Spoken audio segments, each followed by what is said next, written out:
Hi hello welcome back to cooks kitchen recipes. ಇವತ್ತಿನ special ಏನಂದರೆ ಇವತ್ತು ನಾನು ನಿಮಗೆ ಚಿಕನ್ ಮೋಮೋಸ್ ರೆಸ್ಟೋರೆಂಟ್ ಸ್ಟೈಲಲ್ಲಿ ಹೇಗೆ ಮಾಡೋದಂತ ಹೇಳಿ ನಿಮ್ಮ ಜೊತೆ ಶೇರ್ ಮಾಡ್ತಾ ಇದ್ದೀನಿ. ಅದಕ್ಕೂ ಮುಂಚೆ ಯಾರು ನನ್ನ ಚಾನಲನ್ನು ನೀವು ಇನ್ನೂ ಸಬ್ಸ್ಕ್ರೈಬ್ ಮಾಡದೆ ನೋಡ್ತಿರೋರಾದರೆ ಸಬ್ಸ್ಕ್ರೈಬ್ ಮಾಡಿ ಹಾಗೂ ಪಕ್ಕದಲ್ಲಿರುವ ಬೆಲ್ಲೈಕನ್ನು ಪ್ರೆಸ್ ಮಾಡಿ. ಬನ್ನಿ ಹಾಗಾದರೆ ಹೇಗೆ ಮಾಡೋದಂತ ಹೇಳಿ ನೋಡ್ಕೊಂಬರೋಣ. ಇವಾಗ ನಾನು ಇಲ್ಲಿ ಅರ್ಧ ಕೆ ಜಿಯಷ್ಟು ಬೋನ್ಲೆಸ್ ಚಿಕನನ್ನು ತೆಗೆದುಕೊಂಡಿದ್ದೇನೆ.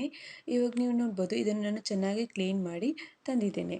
ಇವಾಗ ಇದನ್ನು ನಾವು ಮಿಕ್ಸಿ ಜಾರಿಗೆ ಹಾಕಿ ಇದನ್ನು ಗ್ರೈಂಡ್ ಮಾಡಿ ಈ ರೀತಿಯಾಗಿ ಪೇಸ್ಟ್ ಮಾಡಿ ತರಬೇಕು. ಇವಾಗ ನೀವು ನೋಡ್ಬೋದು ಈ ಕನ್ಸಿಸ್ಟೆನ್ಸಿಯಲ್ಲಿ ನಾವು ಗ್ರೈಂಡ್ ಮಾಡಿ ಇಟ್ಕೊಳ್ಬೇಕು.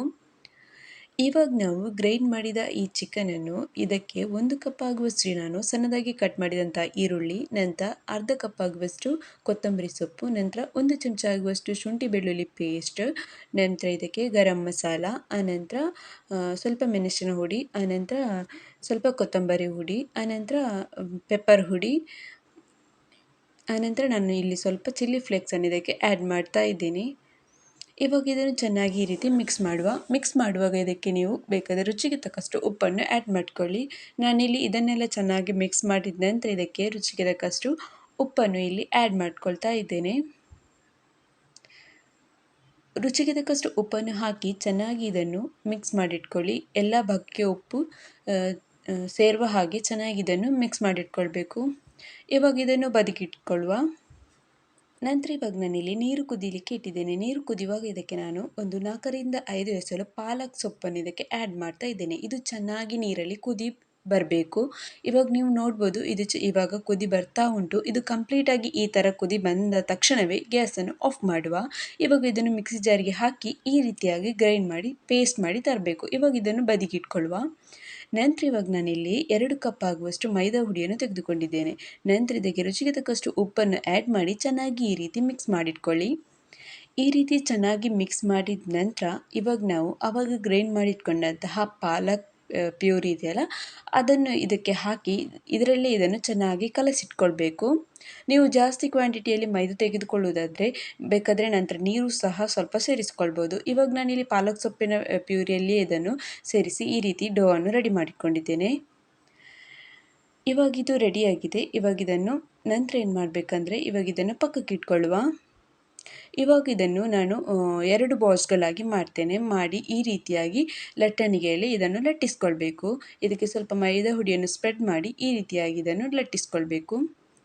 ಇವಾಗ ನಾನು ಒಂದು ಶೇಪ್ ತೆಗಿಲಿಕ್ಕೋಸ್ಕರ ಒಂದು ಕಂಟೈನರ್ ಇದ್ದು ಲಿಡ್ಡನ್ನು ಈ ರೀತಿ ಇರುವ ಲಿಡ್ಡನ್ನು ಅದಕ್ಕೆ ಈ ರೀತಿಯಾಗಿ ಪ್ರೆಸ್ ಮಾಡಿ ವಿಡಿಯೋದಲ್ಲಿ ತೋರಿಸುವ ಹಾಗೆ ನೀವು ಫಾಲೋ ಮಾಡ್ತಾ ಬನ್ನಿ.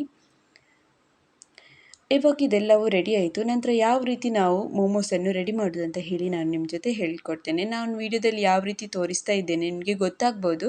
ಮೊದಲಿಗೆ ಅದನ್ನು ಈ ರೀತಿಯಾಗಿ ಫೋಲ್ಡ್ ಮಾಡಿ ಈ ರೀತಿಯಾಗಿ ಪ್ರೆಸ್ ಮಾಡ್ತಾ ಬರಬೇಕು. ನೀವು ವಿಡಿಯೋದಲ್ಲಿ ನೋಡ್ತಾ ಇರುವ ಹಾಗೆ ಫಾಲೋ ಮಾಡ್ಕೊಂಡು ಬನ್ನಿ.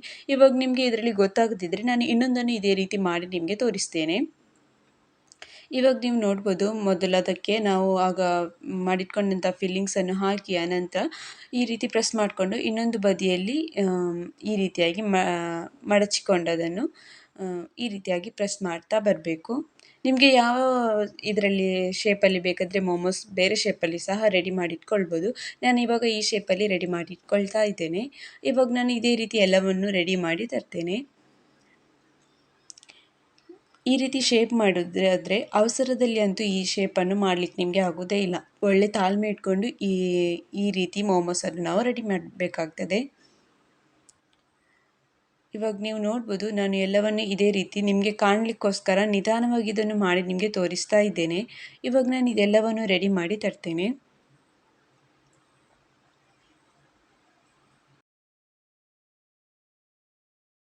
ಇವಾಗ ನೀವು ನೋಡ್ಬೋದು ಎಲ್ಲವನ್ನು ರೆಡಿ ಮಾಡಿ ಆಯಿತು. ಇವಾಗ ಇದನ್ನು ನಾನು ಸ್ಟೀಮ್ ಮಾಡಲಿಕ್ಕೋಸ್ಕರ ಸ್ಟೀಮರಲ್ಲಿ ಬಾಳೆ ಎಲೆಯನ್ನು ಇಟ್ಟು ಇದನ್ನು ಒಂದು ಅರ್ಧ ಗಂಟೆಯಷ್ಟು 30 ನಿಮಿಷವಷ್ಟು ನಾನು ಇದನ್ನು ಸ್ಟೀಮ್ ಮಾಡ್ತಾ ಇದ್ದೇನೆ. ಈ ಬಾಳೆ ಎಲೆ ಯಾಕೆ ಇಟ್ಟಿದ್ದೇನೆಂದರೆ ಇದು ಒಂದಕ್ಕೊಂದು ಅಂಟ್ಕೊಳ್ಬಾರ್ದಂತ ಹೇಳಿ. ನಂತರ ಇವಾಗ ನೀವು ನೋಡ್ಬೋದು ನಾನು ಫ್ರೈ ಮಾಡಲಿಕ್ಕೋಸ್ಕರ ಈ ರೀತಿ ಶೇಪ್ ಕೊಟ್ಟು ಕೆಲವು ಮೋಮೋಸನ್ನು ರೆಡಿ ಮಾಡಿದ್ದೇನೆ. ಇದನ್ನು ಸಹ ನಾವು ಒಂದು ಕಲರ್ ಚೇಂಜಸ್ ಆಗುವ ತನಕ ಇದನ್ನು ಚೆನ್ನಾಗಿ ಲೋ ಫ್ಲೇಮಲ್ಲೇ ಇಟ್ಟು ಇದನ್ನು ಫ್ರೈ ಮಾಡಿಟ್ಕೊಳ್ಬೇಕು. ಇವಾಗ ನೀವು ನೋಡ್ಬೋದು ಫ್ರೈ ಮಾಡಿದ ಮೋಮೋಸ್ ರೆಡಿಯಾಗಿದೆ. ನಂತರ ಒಂದು ಅರ್ಧ ಗಂಟೆ ಬಿಟ್ಟು ಇವಾಗ ನಾವು ಸ್ಟೀಮ್ ಮಾಡಿಟ್ಕೊಂಡಂತಹ ಮೋಮೋಸ್ ಸಹ ರೆಡಿಯಾಗಿದೆ. ಇವಾಗ ನೀವು ವಿಡಿಯೋದಲ್ಲಿ ನೋಡ್ತಾ ಇರುವ ಹಾಗೆ ತುಂಬಾ ಎಷ್ಟು ಸುಂದರವಾಗಿದೆ ಅಷ್ಟೇ ಟೇಸ್ಟಿ ಸಹ ಇತ್ತು. ಈ ವಿಡಿಯೋ ನಿಮಗೆ ಇಷ್ಟ ಆದಲ್ಲಿ ಸಬ್ಸ್ಕ್ರೈಬ್ ಮಾಡಲಿಕ್ಕೆ ಮರಿಬೇಡಿ ಹಾಗೂ ಪಕ್ಕದಲ್ಲಿರುವ ಬೆಲ್ ಐಕನನ್ನು ಸಹ ಪ್ರೆಸ್ ಮಾಡಿ. ನಂತರ ನಿಮ್ಮ ಫ್ಯಾಮಿಲಿ ಫ್ರೆಂಡ್ಸ್ ಜೊತೆ ಶೇರ್ ಮಾಡಿ.